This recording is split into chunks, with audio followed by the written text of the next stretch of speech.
France 24 et La Première présente. Bonjour, bienvenue dans l'Hebdo Outre-mer consacré à l'actualité de ces territoires français dans le monde. À la une, cette semaine, des annonces pour sauver l'industrie du nickel en Nouvelle-Calédonie, pilier de l'économie du territoire. Réaction et précision à suivre dans quelques instants. À tout de suite.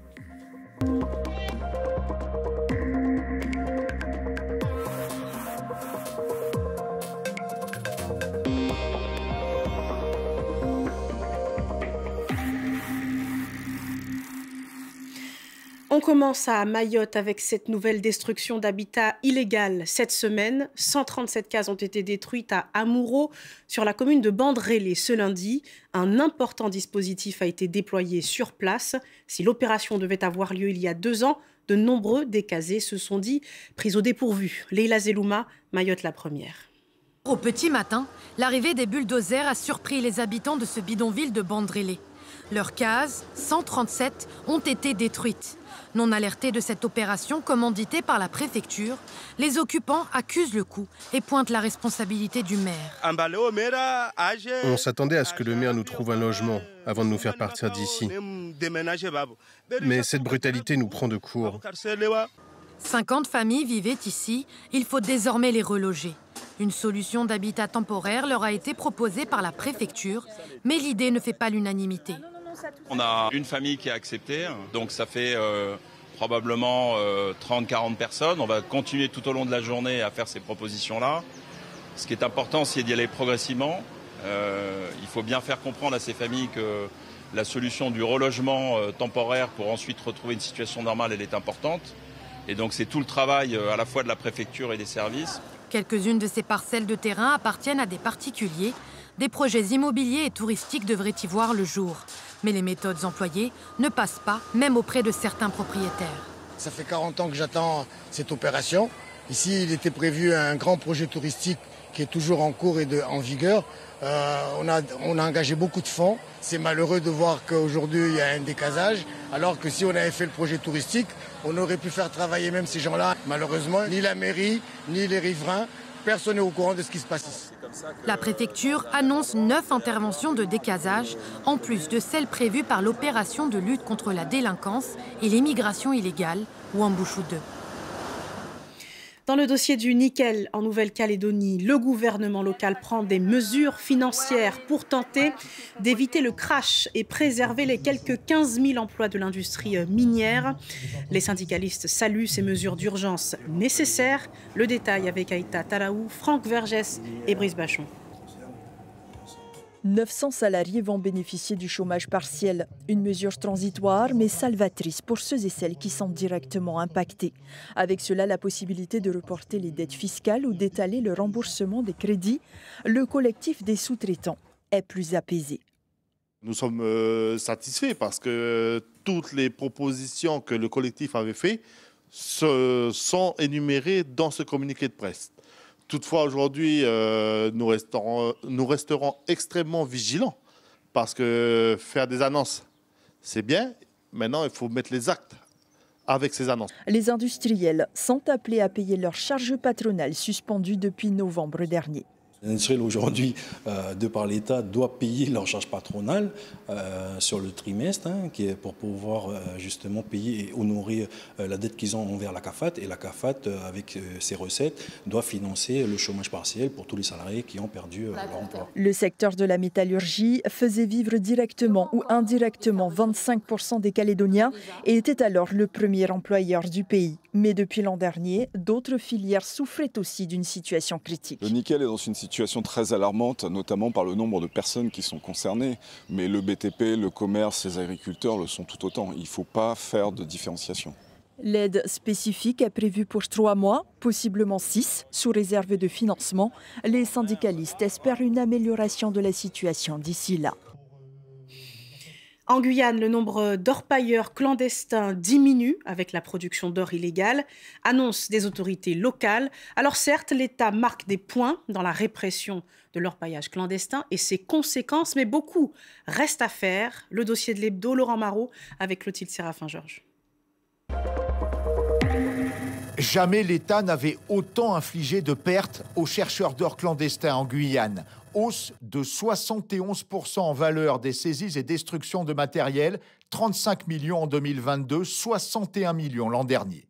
Plus de coups portés aussi par la justice au Garimperos, plus 69% pour les gardes à vue, plus 106% pour les placements en détention.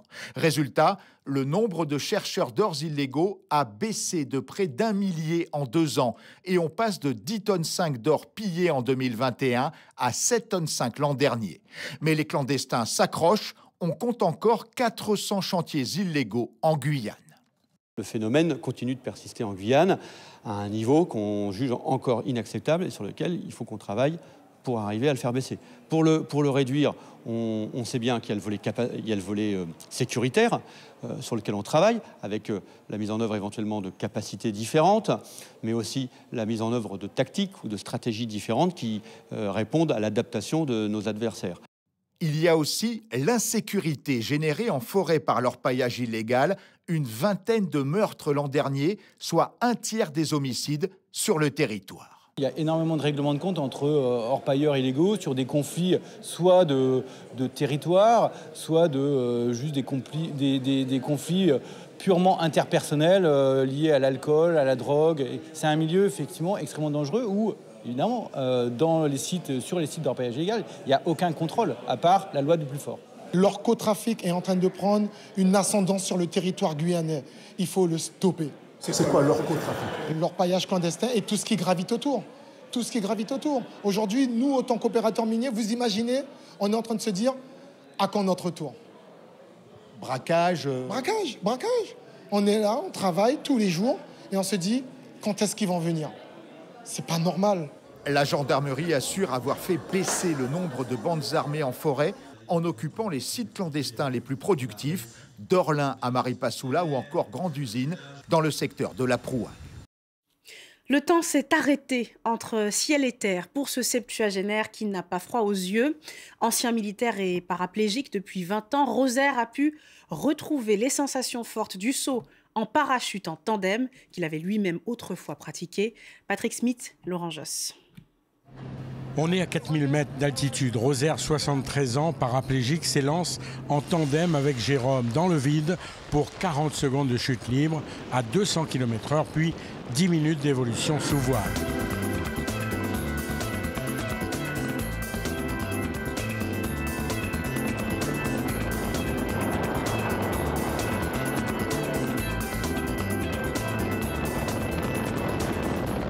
Rosaire, retraité militaire, a effectué plus d'1 millier de sauts dans le civil. Et depuis son accident, il n'avait pas eu l'occasion d'effectuer un saut en parachute. Cela remonte à 20 ans. Je suis comme un débutant, là, finalement. Pas d'appréhension, mais je recherche un peu des repères, en fait. Un saut handisport demande une préparation au sol bien plus minutieuse que la normale. En l'air, c'est le bonheur total pour Rosaire. Sanglé à son moniteur tandem, il profite du présent, du paysage et des montées d'adrénaline. Le posé se fait tout en douceur, à l'étang salé, et Rosaire a du mal à exprimer les sensations qu'il vient de vivre. C'est ça, la sortie, la position, et puis avant l'ouverture. Et à l'ouverture, le choc, le ralentissement. Ah ouais, c'est un autre monde, quoi. Tu étais dans l'air, mais tu es heureux comme un poisson dans l'eau, là. Voilà, c'est exactement ça. Le saut s'est super bien passé, Rosaire a été impeccable en l'air, nickel. HandiFly, voilà une nouvelle activité proposée par le Paraclub de Bourbon à Pierrefonds. Les paraplégiques peuvent maintenant revivre ou découvrir les joies du saut en parachute en tandem. Et tout aussi sportif, voici le défi fou de Louis Margot. Effectuer un tour du monde à la rame et à vélo. Et lui, il lui aura fallu 76 jours pour traverser l'Atlantique depuis les Canaries jusqu'à son arrivée en Martinique au début de ce mois. Sur son bateau à rame, l'aventurier en aura connu des doutes, des peurs et des joies. C'est en tout cas mission accomplie pour cette étape.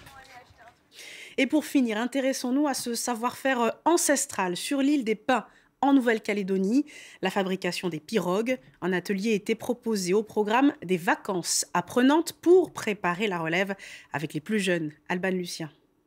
Alors la pirogue des anciens, ici à l'île des Pins, C'est des pirogues doubles qui servaient à faire les grandes traversées, hein, pour aller jusqu'au Vanuatu ou aller sur la Grande Terre. Mais avec la colonisation et des moyens de transport plus rapides, la grande pirogue double a été abandonnée au profit de la pirogue à balancier. Octave Douat-Perret est petit-fils et fils de piroguier. Il s'est donné comme mission de transmettre ce savoir ancestral aux jeunes générations de l'île des Pins. Si on perd la pirogue, c'est comme si on oubliait nos anciens. Voilà. Ils ont mis, je ne sais pas combien de générations, à trouver, par exemple, le bon bois, la bonne technique, la façon de naviguer. Munis d'outils traditionnels, on appelle ça les herminettes. Une soixantaine de jeunes est justement là pour apprendre et ne pas oublier à travers un atelier mis en place grâce au dispositif des vacances apprenantes. Construire une pirogue, une tâche longue et minutieuse. En moyenne, les habitants de l'île des Pins en fabriquent 2 ou 3 par an. On travaille toujours dans un sens pour que l'outil, quand il part dans le vide, il ne va pas taper sur les pieds. À une certaine époque, les pirogues ne pouvaient pas appartenir à une personne. C'était la propriété d'un clan. Pourquoi? Parce que c'était assez compliqué à construire, à fournir tout le matériel, les voiles, les cordes, donc c'était un truc communautaire. D'ici quelques semaines, cette pirogue sera baptisée et prendra la mer, pour le plus grand plaisir des touristes, mais aussi des apprentis piroguiers. On peut aller n'importe où, on peut pas être en panne, à part si on... Oui. Et on peut aussi faire balader des gens. Cet atelier pirogue va être pérennisé et sera proposé aux écoliers tout au long de l'année pour qu'ils ne perdent pas le cap de leur culture ancestrale. Ainsi s'achève cet hebdo. Merci de votre attention. Pour le revoir et suivre l'actualité des Outre-mer, direction france24.com et lapremière.fr. Belle journée, belle soirée, où que vous soyez. L'information continue sur France 24.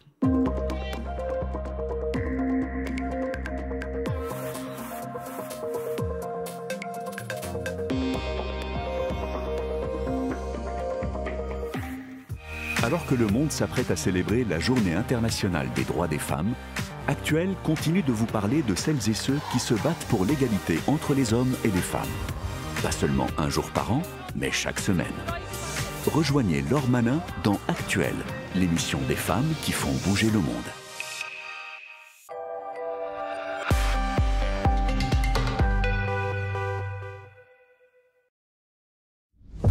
En 2024, avec la révision du bonus écologique, tout a changé. Mais ça, c'était sans compter sur MG, qui vous offre jusqu'à 10 000 € d'avantages clients pour rendre sa gamme électrifiée accessible à tous et sans condition. Alors, profitez-en. Jusqu'à 10 000 € d'avantages clients MG sur notre gamme électrifiée disponible en stock jusqu'au 30 mars. Et c'est sans condition de revenu ou de reprise. Ah, trouvez immédiatement votre MG en stock sur mgmotor.fr. Essayez, comparez, vous choisirez MG.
Septembre 2022, la mort de Mahsa Amini déclenche des manifestations inédites en Iran. Arrêtée par la police des mœurs, elle ne portait pas bien son voile. این revolution که میگن حالا شاید اگه به صورت رسمی اتفاق نیفتاده ولی 100% توی ما اتفاق افتاده دقیقاً همینه. They're just amazing. The way they dress and the attitude that they also have. You can see it that they're not scared. It gives me hope. Découvrez les témoignages bouleversants de jeunes Iraniennes qui défient le régime et continuent à se battre pour leur liberté.